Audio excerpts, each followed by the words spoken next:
Boa tarde, meus amigos. Boa tarde, minhas amigas. Meus queridos irmãos, desejo que a paz de Jesus esteja com todos vocês. Ou melhor, esteja com todos nós. Amigos queridos, hoje dando continuidade ao projeto que eu fiz de começar com a doutrina lá do comecinho, falando de como ela veio viajando lá de Paris para o Brasil, né? Nós já falamos de Bezerra de Menezes, de Eurípides Barçanufo, e hoje chegou a vez de Chico Xavier. Mas antes de falar de Chico Xavier, eu quero contar uma coisa, que tem um casal de Bauru que começou a me seguir porque começou a aprender a doutrina do comecinho. Eram simpatizantes da doutrina, mas como todo mundo está aí falando, né, já fala da doutrina bem avançada, eles não tinham como, então começaram a aprender a doutrina lá no comecinho. Um casal de Bauru me deixou muito feliz.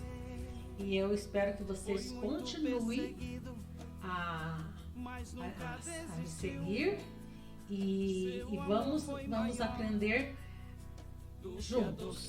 Eu e vocês e eu. Então, hoje, dando continuidade, vamos falar de Chico Xavier.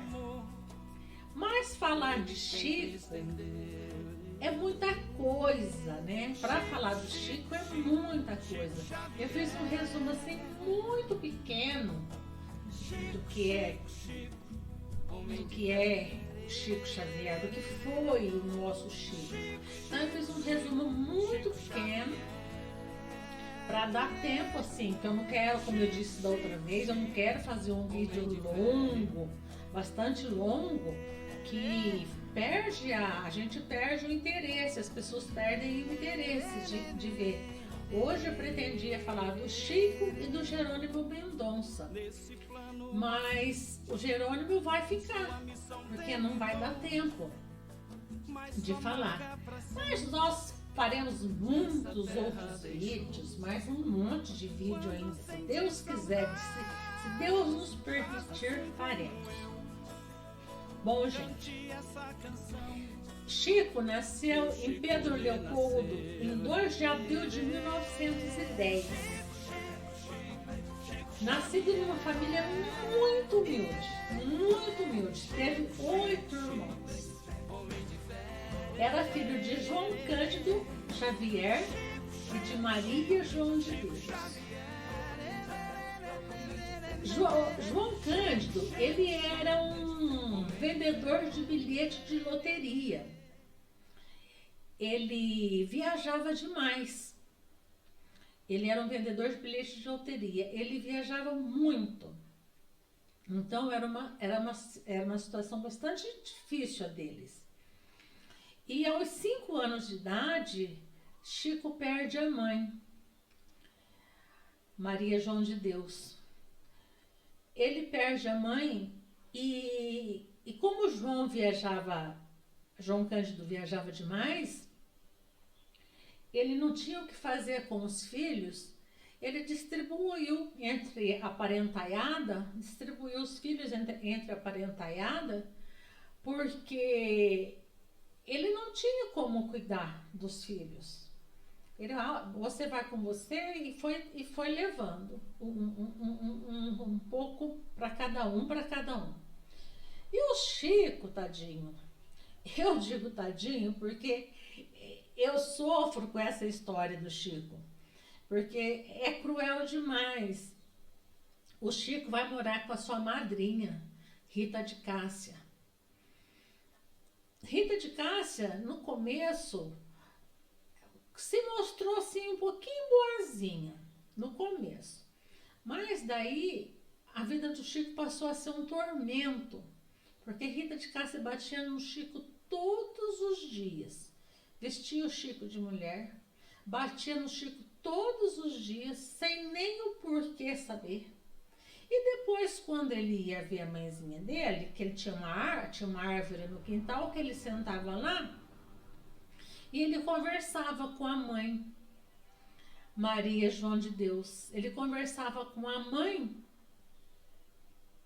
e quando ele chegava e falava para a madrinha que tinha falado com a mãe, aí apanhava de novo. Aí ela batia porque dizia que o menino estava com o diabo no corpo. Mas ele ele não tinha para onde ir. E aí ele ficou ali. E ela, para tirar o diabo do corpo, como ela dizia, ela enfiava garfos na barriga dele, no ventre do menino. E não permitia que ele retirasse aquilo. Não permitia. Aquilo virava ferida, ela não permitia que ele retirasse. Tem uma cena tão, no filme do Chico, tem uma cena tão triste, que vejo um filho dela com um machucado no joelho, e ela faz o Chico lamber machucado, porque diz que a saliva cura, né? Então até por isso ele passou. Então a gente, quando reclama de algumas coisas, a gente não olha para trás, né? Para ver o que as pessoas passam. Isso, as únicas horas de alegria que o Chico tinha era quando ele ia visitar a mãezinha lá embaixo da árvore, que eles conversavam e ela pedia para ele ter paciência, porque tudo na vida passa, e que Deus já estava providenciando uma nova mãe para ele. E que o João de Deus, o João Cândido, ficou um bom tempo, e de repente ele conheceu a Cidália e começou a namorar a Cidália. Aí ele pediu a Cidália em casamento, e ela fala para ele assim que ela aceita, mas só se ele juntasse, se comprometesse a juntar todos os filhos para viver na mesma casa que eles dois. Aí ele vai lá buscar todos os filhos, né? E a Rita de Cássia ainda fala para o Chico: você está pensando que madrinha madrasta é madrinha? Não, ela não vai ser boazinha, não. Madrasta não presta. É melhor você ficar aqui com a sua madrinha. E ele vai embora com o pai, e a Cidália faz como uma galinha. Ela abre as asas, coloca os filhos do Chico e abraça, como se estivesse abraçando os seus pintinhos. E eles têm um bom relacionamento desde pequenininho, desde o Chico pequeno, sem que as pessoas entendessem o Chico. A Cidália já entendia ele. A Cidália era uma mulher muito boa, daquelas que a gente chama de boadrasta. Então o Chico conta que ele vê a mãe, que ele conversa com a mãe, e ela entende, ela ouve o Chico. O Chico, tadinho, olha eu com o tadinho de novo. O Chico, eles eram de família católica, ele ia na igreja e contava para o padre, ele era muito amigo do padre, ele contava para o padre que ele via os espíritos. Então o padre dava aquele montão de penitência para ele, e ele ficava lá com aquele monte de penitência, e rezava, e quanto mais ele rezava, mais espírito ele via. E ele não podia ir na escola. Quando ele falava na escola que ele estava assim vendo um espírito ou alguma coisa, os amigos já brigavam, xingavam, a professora não queria saber. Então, ele foi vivendo a vida dele desse jeito, assim, sendo atormentado. O Chico se viu atormentado desde cedo, judiado, tudo que se pode pensar que faziam com uma criança, fizeram com o Chico. Em 1927, Chico então contava 17 anos. Ele se viu diante da insanidade de sua irmã. A irmã estava num processo e chegaram à conclusão que era um processo obsessivo, espiritual. E chamaram 2 médiuns da cidade que vieram até a casa para ajudar, né? Vieram até a casa para ajudaram, e o Chico também ajudou bastante. Aí depois que voltou tudo ao normal, esse casal de médium fala que o Chico deveria desenvolver a mediunidade, que ele era um médium muito, muito bom, que ele tinha muito para dar, muito o que oferecer às pessoas. E então ele vai lá, conversa com o padre não excomunga ele como deveria ser naquela época. O padre fala com ele e ele segue a mediunidade dele. E desse modo, ele começa a se manifestar uns poetas falecidos. E ele começa a psicografar essas mensagens. Ele começa a psicografar essas mensagens e vai guardando. E em 1928, ele começou a publicar suas primeiras mensagens no Jornal do Rio de Janeiro e no Almanaque de Portugal, de Notícias de Portugal, ele publica isso daí. E juntando todas as mensagens dos poetas, que só se identificaram a partir de 1931, ele escreve o livro Parnasmo do Além-Túmulo. Mas em 1931, o Chico fica órfão pela segunda vez, fica órfão de mãe pela segunda vez. Sua querida madrasta Cidália vai embora. E apesar da tristeza, ele dá continuidade na obra do Parnasmo do Além-Túmulo. Ele dá continuidade na obra do Parnasmo do Além-Túmulo e lança o livro.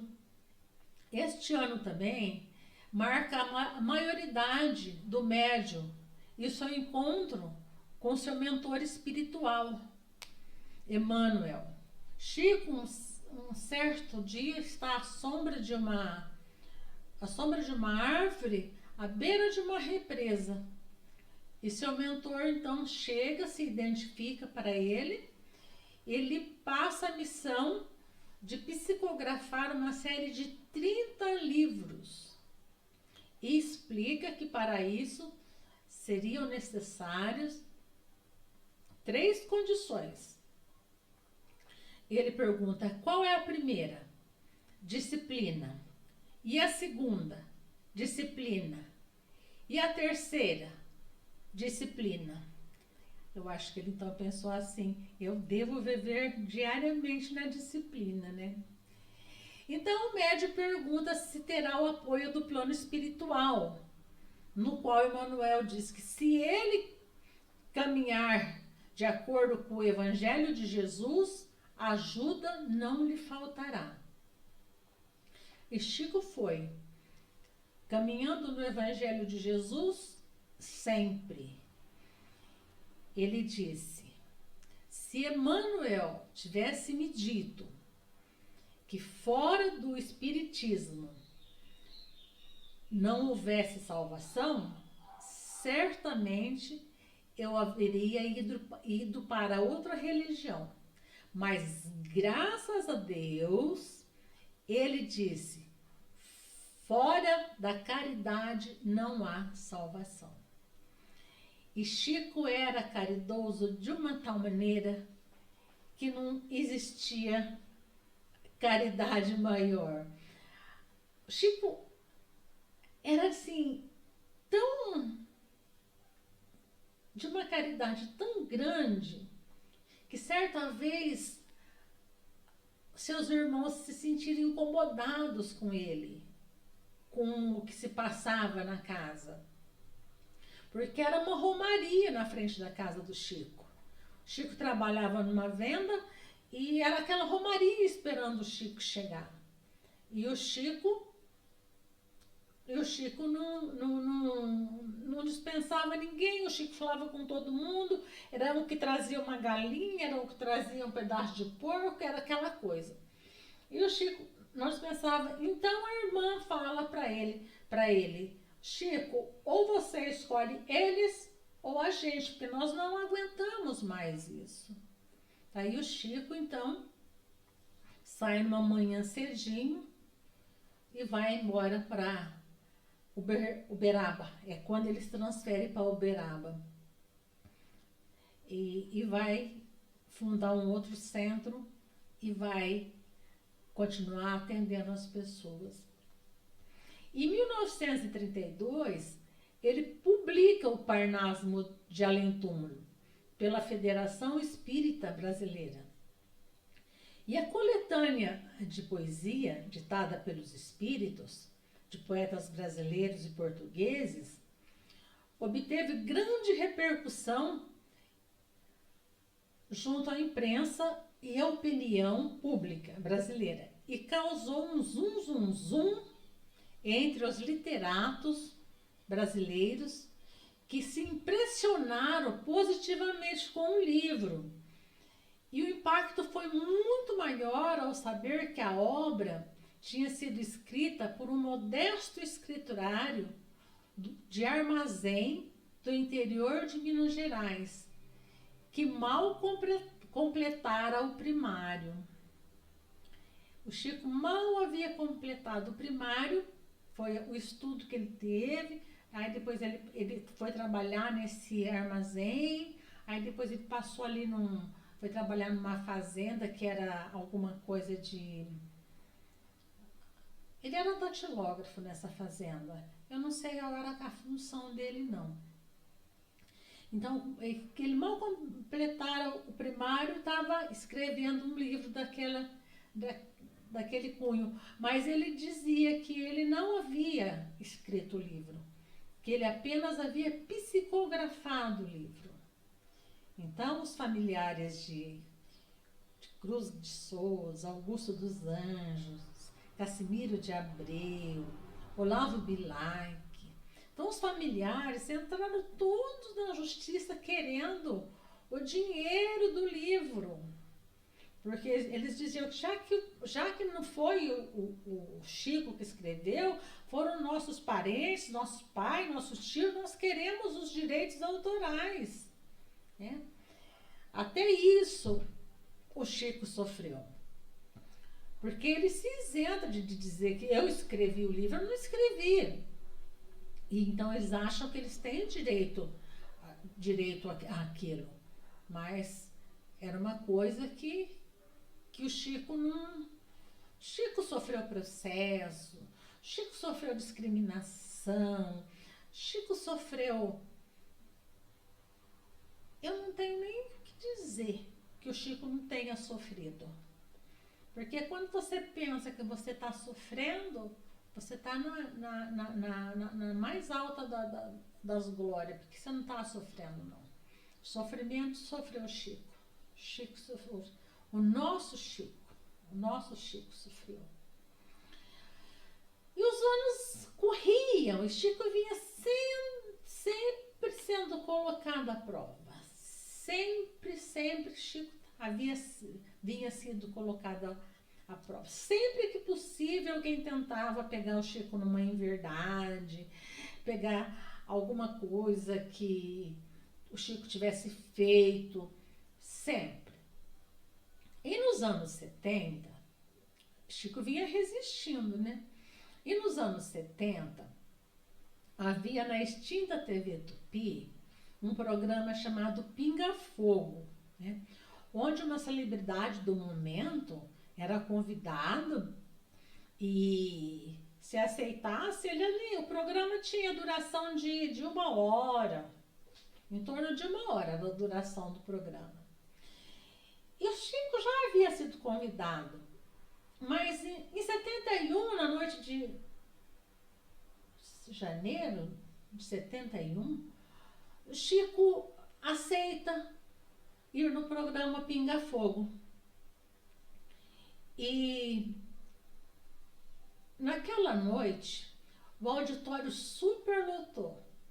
Na frente não tinha como andar, precisaram assim fechar as ruas à frente da TV Tupi, né? Precisaram fechar as ruas, o auditório superlotado.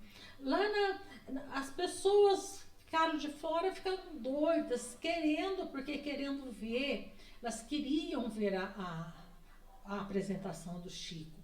Nem se instalaram de última hora televisores, aparelhos televisores, para que as pessoas se acalmassem um pouco, para que as pessoas pudessem ali ver também o que estava acontecendo lá dentro. E era um programa ao vivo, chegavam perguntas ali de todos os lugares do Brasil, chegavam perguntas por telefone. Então, quando deu 1 hora de programa, que falaram lá pro diretor, que já tinha dado 1 hora, ele falou, que viu a audiência, falou, deixa tocar, toca o programa, vai até onde der. E Chico, coitado, mas tentaram pegar o Chico de todas as maneiras. Ele não tinha 1 minuto de sossego lá dentro. As mais absurdas perguntas eram feitas ao Chico. Eles queriam pegar o Chico numa mentira, queriam pegar o Chico em qualquer coisa que pudesse, assim, eles queriam pegar o Chico.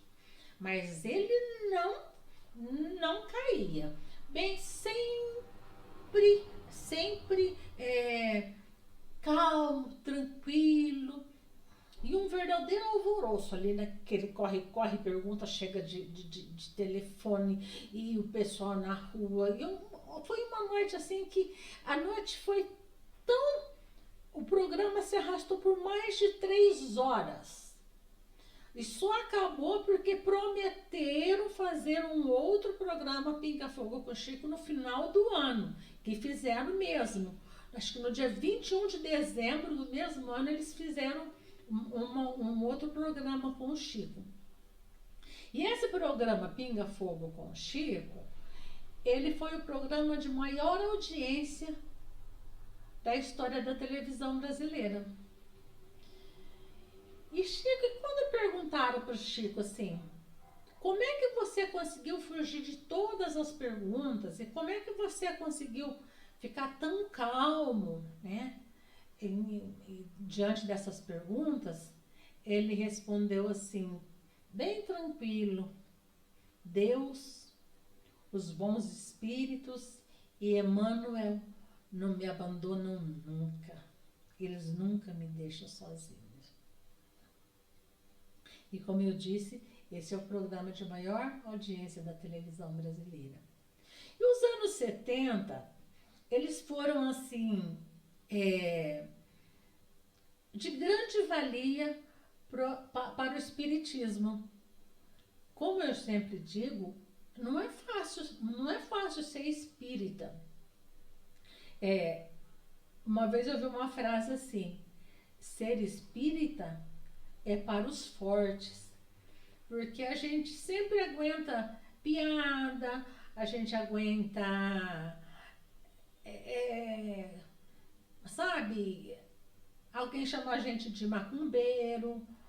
Eu acho assim, eu já disse aqui também que eu respeito todas as religiões, Mas eu gostaria que as pessoas respeitassem também a nossa religião. Porque nós não temos assim, a gente não quer converter ninguém ao espiritismo, de maneira alguma. O espiritismo não propõe isso. O espiritismo propõe que formemos homens de bem. Isso sim, ele propõe. Não tá na nossa conta que eu deva converter 100 pessoas ao espiritismo que eu ganho o reino dos céus. Não está na nossa conta. A nossa conta é diferente. A nossa conta é plantou, colheu. A nossa conta é a lei do retorno. Essa é a nossa conta. Né? Então, formemos homens de bem. Isso está na conta do espiritismo. Então, os anos 70, eles transcorreram de uma maneira para o espiritismo que eu acho que foi muito boa, que deu muita visibilidade. Os anos 70 deu muita visibilidade ao espiritismo. Porque foi nos anos 70 também, se não me engano, em 79, que dois rapazes, dois grandes amigos, eram melhores amigos. O José Divino e Maurício Henrique são melhores amigos. E num sábado, eles estão na casa do José Divino. Ao subir para procurar alguma coisa no armário, encontraram o revólver que era do pai do José Divino, que era policial. E naquela brincadeira ali de olharam lá dentro do revólver, não tinha bala. Né? Aí diz que fica uma escondida, mas eu não sei onde que fica uma não sei lá onde. E como eu tenho muito medo de arma, então eu não sei nem onde que é o negócio, a bala fica lá. Aí então eles começaram a brincar, eu atiro em você, você atira em mim, eu atiro em você, você atira em mim. Tava tuque, né, não tava fazendo nada. E quando foi a vez do José Divino atirar em Maurício, saiu uma bala e matou o menino, o rapaz. Meu Deus. Imagina a tragédia. As famílias eram muito chegadas uma na outra. Era assim, família de almoçar na casa do outro no domingo. E o José Divino foi preso e ele falava que ele era inocente, que não tinha, que aquilo havia sido um acidente, que não havia sido alguma coisa que ele havia feito por querer, tinha sido um acidente. E a família do Maurício não aceitava, e não aceitava. E chega o dia do julgamento do José Divino. Aí o pai do Maurício entrega ao juiz uma carta do além. Uma carta do além, uma carta que era do Maurício. O Maurício escreve uma carta para o pai e para que não reste nenhuma dúvida, ele conta tudo como aconteceu, do jeitinho que José Divino contava, ele conta tudo o que aconteceu. E para que não resta nenhuma dúvida, ele diz para o pai: papai, o vovô está aqui do meu lado, vovô que ele não havia conhecido, o vovô está aqui do meu lado e disse que você tem uma mágoa dele, que ele nunca viu um programa que você fez. Mas ele disse que assistiu, que viu todos os programas que você fez. E dá mais detalhes, né? Mais detalhes, coisa que só o avô e o pai dele sabiam. Então, isso aconteceu em Goiânia. E então o juiz aceita essa carta como prova. O juiz aceita essa carta como prova e E ao terminar assim a sessão, ele pergunta ao pai do Maurício: o senhor é espírita? Ele responde: não, eu sou ateu. Eu sou ateu. E sai. Então, os anos 70, por esses dois fatos, depois parece que tem mais umas duas vezes as cartas de Chico são aceitas, mas por esses dois fatos, o primeiro programa, Pinga Fogo, e depois o juiz aceitar a carta como prova, inocentando o José Divino, fica assim, dá mais, o espiritismo fica mais avistado, o espiritismo tem mais visibilidade e muita gente passa se não passa a ser espírita, passa a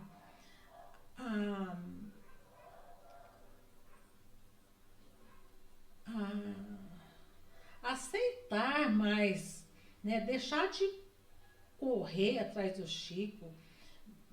É meio difícil, né? Mas fica mais... Ele tem um pouquinho mais de sossego. Não, mas não tem muito mais, não. Mais de sossego, não. Como eu falo que ele tem um pouquinho mais de sossego, não tem, não. Porque o Chico não tinha sossego nunca. Era nunca, coitado. Era nunca. Falando nisso, o Chico, quando... Teve uma época que ele se encontrava doente, bem doente, então ele viaja com a irmã para fazer a cirurgia, ele tinha que fazer uma cirurgia, e ela fala assim: ai, Chico, eu tenho medo de você desencarnar, Chico, eu tenho tanto medo de você desencarnar. Aí ele fala assim: não, fica com medo não vou desencarnar. Ai, Chico, como você sabe? Já sei, Emmanuel disse que eu só vou desencarnar no dia que a nação toda estiver feliz. Então a irmã dele falou para ele assim: ah, então você não vai desencarnar nunca, Chico. Como é possível a nação toda estar feliz? Se a nação nunca está feliz, um está feliz com uma coisa, o outro está infeliz com a outra coisa. Mas os anos 70 foram assim, fundamentais para o espiritismo. E falando em Chico, a bondade dele era tão grande que quando católico, ele ensinava o catecismo em casa, né? na igreja. Aí depois que ele virou espírita, não deixaram mais ele ensinar o catecismo. Mas as crianças queriam o tio Chico, queriam o tio Chico de todo jeito, eles queriam o tio Chico. Então um dia a criançada foi para casa dele, né? Ele pôs todo mundo embaixo de uma árvore, e ele lá ensinando o catecismo e pensando: meu Deus, o que eu vou dar para essas crianças comer? Pois na igreja tinha lanche e ele não tinha o que dar para as crianças comer, né? Aí de repente deu um vento, aí saiu uma senhora na janela e falou: ô Chico, que vento é esse? Ele falou: oh, fulana, não sei, de repente bateu esse vento. Aí ela falou assim: e que essa criançada aí na sua casa? Ah, é que eu estou ensinando o catecismo para eles, porque eles queriam o tio Chico, então estou aqui ensinando o catecismo para eles, né?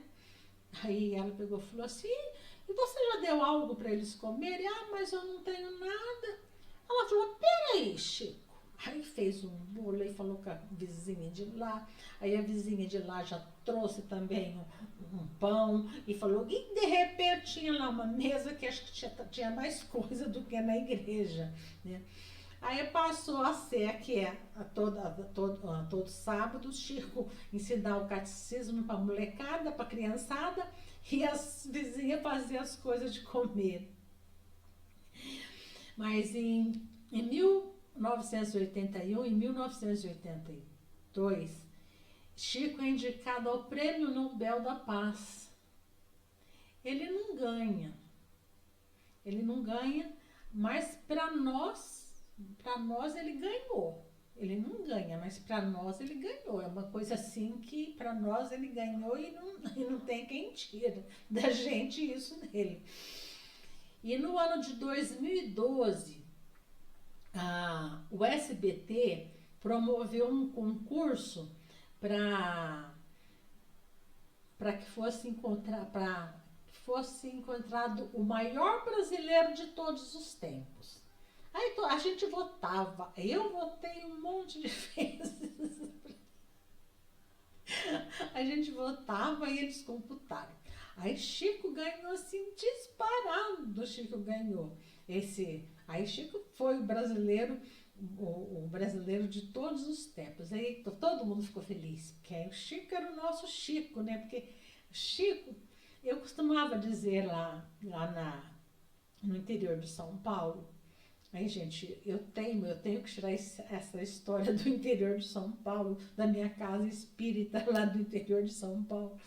Eu costumava dizer que lá só tinha um que teve a graça de conhecer o Chico Xavier. Um rapaz que foi mesmo, ele foi lá conhecer o Chico e a gente só podia falar dele, nunca a gente tinha ido, né? Eram tempos tão difíceis, eu acho, aqueles, assim, porque hoje é tudo tão fácil, a gente entra aqui num avião, vai lá, chega e se faz, e naquele tempo era tudo tão difícil, e a gente não ia, e eu tenho essa coisa assim, guardada, que eu gostaria muito, muito de ter conhecido o Chico, né, de ter entrado naquela fila dele, né? Como eu falo, assim, não tinha ninguém melhor para ter o Prêmio Nobel da Paz do que o Chico, porque dizem que estava uma fila enorme depois da reunião. Aí vem vindo aquele moço lá, Quando chega diante do Chico, diz que ele tira um revólver, diz que fala para o Chico: eu vim te matar. Chico olha para ele e diz: seja feita a vontade de Deus, seja feita a vontade de Deus. Aí diz que o homem começou a tremer, e foi embora, não matou o Chico. Então, gente, que paz era essa que esse homem tinha? Seja feita a vontade de Deus. Se alguém chegar com um revólver para nós, a gente já está caindo de joelho pedindo, pelo amor de Deus, nos socorre. Jesus, socorre a gente, não quero morrer ainda. Então, esses eram os fatos de Chico, né? Isso era Chico sendo Chico. Que uma outra história dele também é que diz que um amigo saiu, diz que ele convidou esse amigo dele é até de Votuporanga, do interior de São Paulo. Ai, não vou falar mais do interior de São Paulo. Então, diz que esse amigo, ele convidou o amigo e pegou e enfiou uma mão no saco de bala e enfiou num bolso. Pegou outra mão e enfiou no outro bolso. Aí diz que saíram os dois conversando daqui, conversando dali. Aí diz que ele viu um menino, uma criança. Aí chamou a criança pelo nome. Oi, meu Deus, como é que vai seu pai? Falava o nome da família inteira e dava uma bala. Aí encontrava outro. Oi, meu filho, como é que vai? Como é que vai fulano, ciclano? E dava uma bala. Diz que daí a 4 horas, tava o Chico ainda falando isso e dando bala. E diz que o moço falou assim, a pessoa pensou, mas de onde ele está tirando tanta bala? Eu só vi ele pôr 2 punhados de bala no bolso. Já faz 4 horas que nós estamos andando pela rua. Isso era Chico, gente. Chico sendo Chico. Chico sendo Chico não tem jeito, né? E vamos voltar aqui à história do Chico. E Chico Xavier, ele escreveu mais de 450 livros, os quais alegavam serem psicografados. E por considerar suas habilidades um dom de ajudar as pessoas, não aceitava dinheiro e nem gratificação por seus escritos. Cedeu tudo os direitos autorais para instituições de caridade. Ele costumava dizer, ai gente, ele costumava dizer que ele não sabia quanto dinheiro ele tinha no bolso. Nunca soube, que ele fala assim que a aposentadoria dele dava muito bem para ele viver. A aposentadoria dele dava para ele viver e o dinheiro que os confrades colocavam no bolso deles, para os mais jovens, confrade significa amigos, tá? E colocava no bolso dele, ele nunca contou, nunca tinha assim a curiosidade nem de saber quanto era, ele nunca contou. Mas o Chico era assim, ele era assim, desse jeito. E diz que uma certa vez, ele, ele indo trabalhar na fazenda, que ele era datilógrafo lá, eu não sei como que era lá, ele era, eu não sei se ele era funcionário público lá, ele era datilógrafo nessa fazenda. Então, diz que ele chegou numa certa altura do caminho, tinha um cachorrão, mas um cachorrão que não deixava ele passar. O cachorro era muito grande, não deixava o Chico passar, o cachorro. Aí disse que ele falou assim, olha amigo, meu filho, vamos fazer um combinado. Você deixa eu passar, porque eu já estou atrasado. Eu vou lá trabalhar, você fica aqui me esperando. Na volta, eu levo você para casa e te dou toda a carne que tiver lá em casa para você. Aí disse que assim fez. O cachorro deixou ele passar. Ele foi, trabalhou. Quando voltou, o cachorro estava esperando ele. Aí foram para casa. Chegou lá e disse que vai, tira o Chico, tira do freezer a carne e dá pro cachorro, tira de não sei onde. Aí a irmã dele falou, Chico, pelo amor de Deus, nós não temos muita carne, Chico, a gente tem pouca carne. Não para, dá só um pedaço de carne pro cachorro. Ele falou, não, eu prometi toda a carne, então vou dar toda a carne. Diz que abria as latinhas de sardinha. Isso que tudo que se resumia a carne ele deu pro cachorro. Não tinha, o Chico ele não tinha, como é que fala, ele não tinha vaidade com nada, ele não tinha vaidade com nada. A única vaidade que o Chico tinha era de usar peruca, porque ele tinha uma coleção de peruca, porque ele falava que ninguém era obrigado a ver ele tão feio daquele jeito, que a peruca deixava ele menos feio. Então, essa era a única vaidade dele, usar a peruquinha dele, né? Mas ele vendeu mais de 50 milhões de exemplares em português, com tradução para o inglês, o esperanto, o francês, alemão, italiano, para tantos outros, inclusive em braille. Ele escreveu cartas de 10 mil mortos para suas famílias e nunca cobrou por isso. Nunca. Chico foi caridade pura, caridade, esperança para os que ficaram, para os que têm o lema dele. Isso. E com muitos causos, né, pra gente rir também, porque eu esqueci de falar lá no começo, quando ele foi para esse programa pro Pinga Fogo, ele foi de avião com a irmã, tinha uma irmã que acompanhava ele em tudo, foi com a irmã de avião. Aí o trem deu o avião teve uns balanços lá, como é que chama? Esqueci o nome agora. Uma turbulência. E diz que todo mundo gritando e gritando, ele, vale minha Nossa Senhora. Daí começou a gritar também, vale minha Nossa Senhora, hoje nós vamos morrer. E aí, Pai Nosso e Ave Maria, e começou a declamar as orações. Aí diz que aparece Emmanuel, fala assim, por que você está gritando? Ele, o senhor não está vendo? Nós vamos morrer, vai morrer todo mundo. Aí ele falou assim, então morra com educação.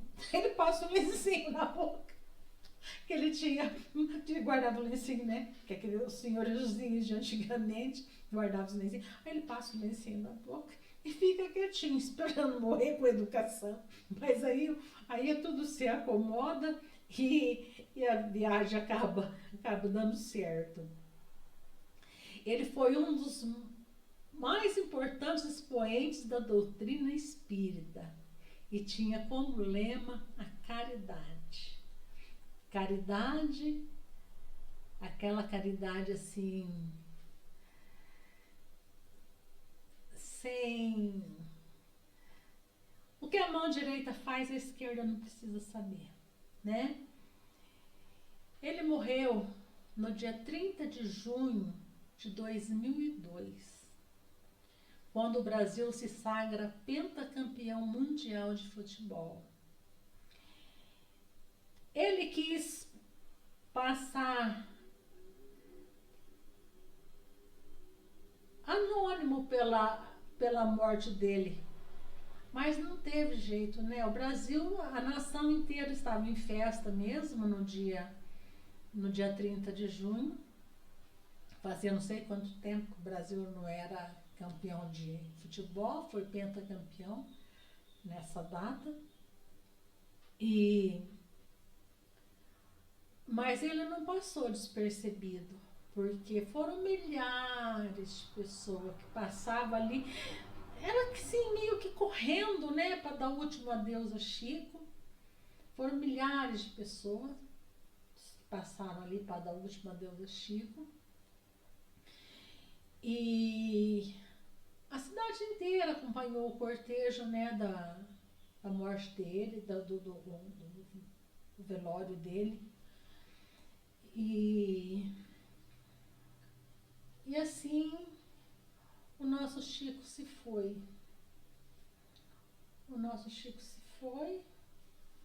E agora eu falando da morte do Chico, eu me esqueci de falar de quando o padre que era amigo dele morreu, e ele foi se despedir do padre. O padre que já havia chegado para o lugar mandou que ele saísse da igreja, porque ele era espírita. Então, gente, eu penso assim, uma religião que explica tanto, uma religião que nos dá tantas respostas para tantas que a gente não tem, uma religião que, assim, que me deixa assim, hoje aqui falando de Chico, acho que eu mais ri do que falei das coisas sérias que o Chico fez, né? Porque como é que pode ser tratada dessa maneira uma religião que só pensa no bem, só pensa na caridade, né? Porque existe a caridade de dar coisas, a caridade de dar uma sopa, a caridade de ouvir um coração. Eu até falo sempre assim, né? Quanto mais você caminha na vida, matando fome, saciando sede, né? Acalentando um coração, mais você está subindo. É um lema que eu tenho na vida, isso. E como é que uma religião dessa pode ser tão discriminada, como Chico foi discriminado, como Divaldo foi discriminado, Nossa, como é que pode, né? Como o André, como o Bezerra, o Eurípides, o nosso gigante deitado, que eu venho falando logo dele, logo após o Chico. E por quê, né? E, meus amigos, eu não falei do livro Nosso Lar, não foi esquecimento, foi de propósito, pois daqui a pouco nós estaremos falando do nosso repórter do além, André Luiz, e de suas valiosíssimas obras que eu tive o prazer de reler agora com a pandemia. Muita gente se dizia assim, agora com a pandemia, a gente não pode sair, eu não posso ir para lugar nenhum, eu não posso fazer isso. Eu peguei todas as obras de André Luiz e reli, livro por livro. Então, logo nós estaremos falando dele, né, do André Luiz. Nosso Lar foi escrita, foi psicografada por Chico em 1943, em 1944 foi colocada à venda e é o livro de maior importância do século XX, o livro espírita de maior importância. Porque apesar de a gente já saber mais ou menos que a vida não cessa, que o espiritismo matou a morte e um monte de coisa, a gente não tinha ainda noção de como era o lado de lá, né? E o André Luiz vem contando. O André Luiz, ele diz que a Terra é uma cópia imperfeita do nosso lar. André Luiz, para quem não conheceu, André Luiz foi um médico no Rio de Janeiro. Ele foi um médico no Rio de Janeiro e, apesar de ser um médico assim, cheio de troça, às vezes ele atendia umas pessoas que não podia pagar, ele atendia, mas não era assim, por caridade não, era por troça mesmo, ele atendia essas pessoas. Mas mesmo ele atendendo essas pessoas desse jeito, ele chega com algum mérito, né? Depois que ele fica no umbral 8 anos, porque ele é tido como suicida involuntário, né? Por causa da bebida, do cigarro. Depois de 8 anos que ele está no umbral, ele chega em Nosso Lar. Então ele chega já com algum mérito. Mas ele chega ali, né, dizendo que ele havia sido médico na Terra, assim, querendo assim, já com um ar meio superior, que quem chega ali já não tem mais isso, né? E, melhor, quem está aqui na Terra nem tem que ter isso, né? Porque coisa superior de nada, porque que ninguém é melhor do que ninguém vai levar uma bolsa cheia de dinheiro quando morrer, nasceu pelado, vai voltar pelado, não voltar pelado não, nasceu pelado, vai voltar com a roupa que alguém colocar em você, porque nem a roupa você vai escolher. Então, ele chega lá no Nosso Lar, assim, tentando ser um médico, né? Mas ele não consegue ser nenhum enfermeiro, porque quando ele fala que ele quer trabalhar e que ele fala que foi médico, né? Clarencio dá uma conversada com ele sai. Aí depois, até quando ele resolve trabalhar mesmo, que ele vai ser um varredor, ele varre, ele limpa, um serviçal. ele vai ser um serviçal. E daí em diante ele vai, né? Aí ele começa a escrever como se fosse um diário, tudo que acontecia em nosso lar, e ele narra para o Chico Xavier em 1943. Em 1944 o livro foi lançado e é o livro de maior importância para a doutrina espírita do século XX. E embora eu tenha errado o nome de Ivone do Amaral Pereira, chamando ela de Ione, eu quero corrigir hoje. Ela escreveu Memórias de um Suicida. Este é o 5º livro de maior importância para o Espiritismo no século XX. Mas é um livro que eu não recomendo para quem está começando a doutrina, não. É um livro, assim, pesado, de muitas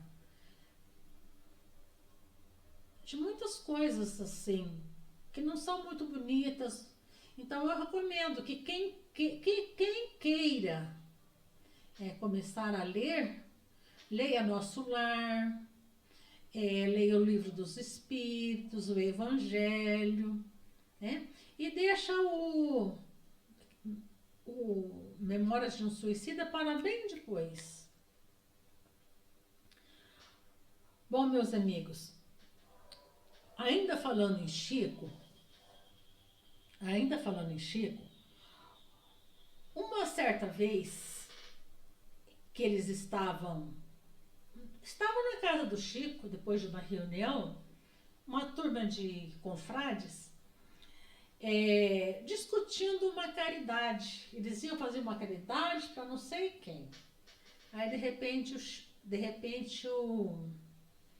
o Chico chama a turma e fala assim: pessoal, Emmanuel está aqui me dizendo que a caridade, quando é muito discutida, ela chega tarde. E chega tarde mesmo, meus amigos.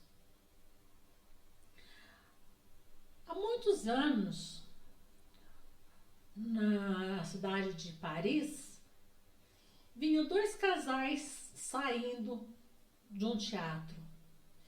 Então, ao passarem, tinham uma pessoa deitada, dormindo no frio. Aí a primeira senhora falou: nossa, eu vou pôr o meu casaco nele, porque ele precisa se aquecer.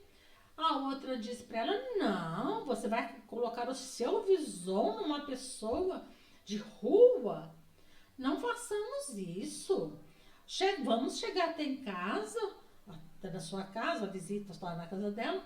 Aí mandamos um cocheiro vir cobrir ele, trazer cobertores para ele. Aí tá. Aí chegaram, foram tomar o chá, né? O chá com os biscoitos. Aí foram dormir, conversaram por muito tempo, e foram dormir. No outro dia, a mulher lembrou: e o mendigo que mandou o rapaz ir lá?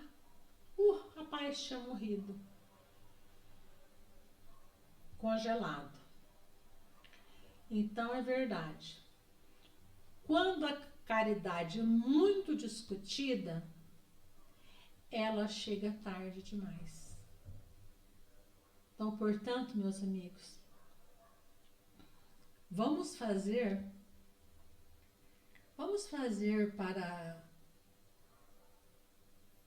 para quem a gente tiver que fazer alguma coisa, que a gente faça hoje. Se a gente quiser saber de um amigo hoje, liguemos hoje para saber desse amigo, como tá. Se quer falar que gosta de uma pessoa, fala hoje que gosta dessa pessoa. Não precisa esperar uma data específica. Eu tinha uma amiga, já contei essa história, que ela faleceu e foi uma coisa que me deixou perturbada. Mas ela sempre falava assim: Branca, eu gosto de você mais do que qualquer parente meu. Ela sempre me disse isso. E eu gostava dela assim também. Mas só que eu não tive a oportunidade de dizer para ela o quanto eu gostava dela dessa maneira. Eu nunca disse. Eu posso ter feito outras coisas, mas dizer o que ela disse para mim, eu gosto de você mais do que qualquer parente meu. Eu nunca. E eu gostava dela da mesma maneira, assim, gostava dela mais do que qualquer parente. Porque pra mim ela era mais que uma irmã.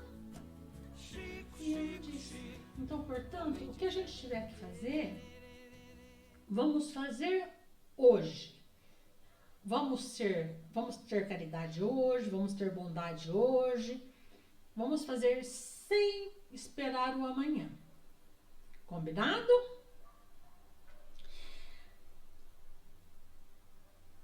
Meus amigos, essa semana que passou foi para a pátria espiritual uma amiga de longa data, a dona Araci, lá do interior de São Paulo. Minha amiga de longa data.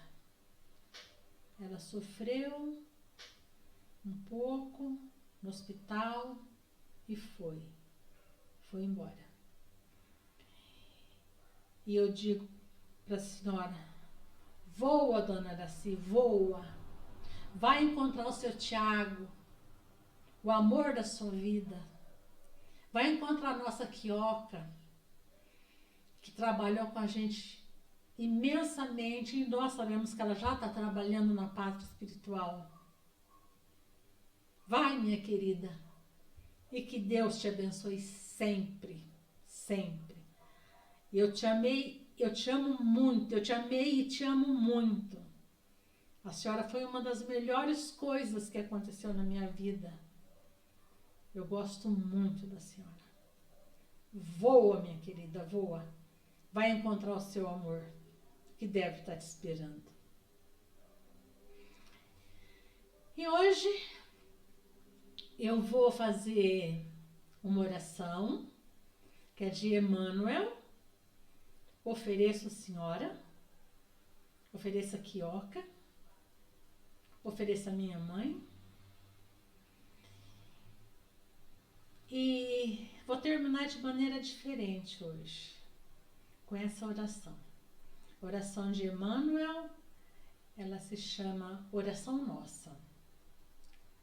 Senhor, ensina-nos a orar sem esquecer o trabalho, a dar sem olhar a quem, a servir sem perguntar até quando, a sofrer sem magoar, seja a quem for, a progredir sem perder a simplicidade, a semear o bem sem pensar nos resultados, a desculpar sem condições, a marchar para frente sem contar os obstáculos, a ver sem malícia, a escutar sem corromper os assuntos, a falar sem ferir, a compreender o próximo sem exigir entendimento, a respeitar os semelhantes sem reclamar consideração, a dar o melhor de nós, além da execução do próprio dever, sem cobrar taxas de reconhecimento. Senhor, fortalece em nós a paciência para com as dificuldades dos outros, assim como precisamos da paciência dos outros para com as nossas próprias dificuldades. Ajuda-nos para que a ninguém façamos aquilo que não desejamos para nós. Auxilia-nos, sobretudo, a reconhecer que a nossa felicidade mais alta será invariavelmente aquela de cumprir os desígnios onde e como queiras, hoje, agora e sempre. E que assim seja.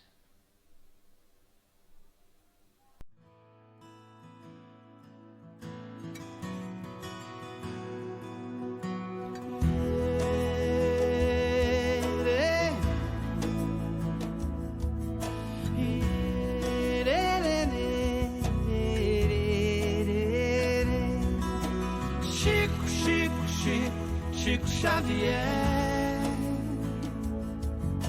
Chico, Chico, Chico, homem de fé. Chico, Chico, Chico, Chico Xavier, Chico, Chico, Chico, homem de fé. Por esse mundo passou um homem de tanto amor, suas pegadas deixou pra outros seguir. Pregou tanta paz, deixou tanta luz, dedicou sua vida ao Mestre Jesus. Chico, Chico, Chico, Chico Xavier, Chico, Chico, Chico, homem de fé. Chico, Chico, Chico, Chico Xavier, Chico, Chico, Chico, homem de fé.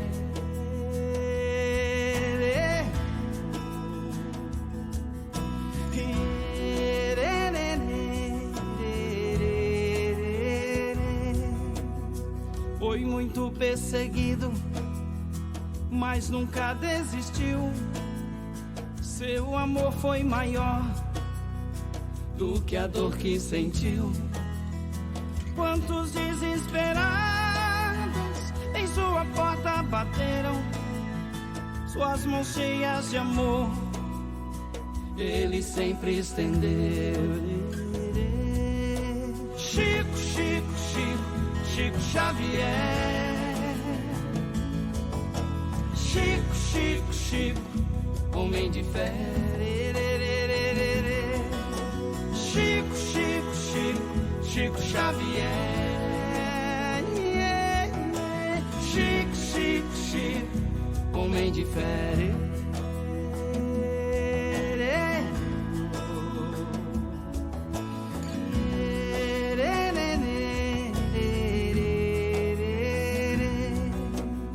Nesse plano aqui, sua missão terminou, mas sua marca pra sempre nessa terra deixou.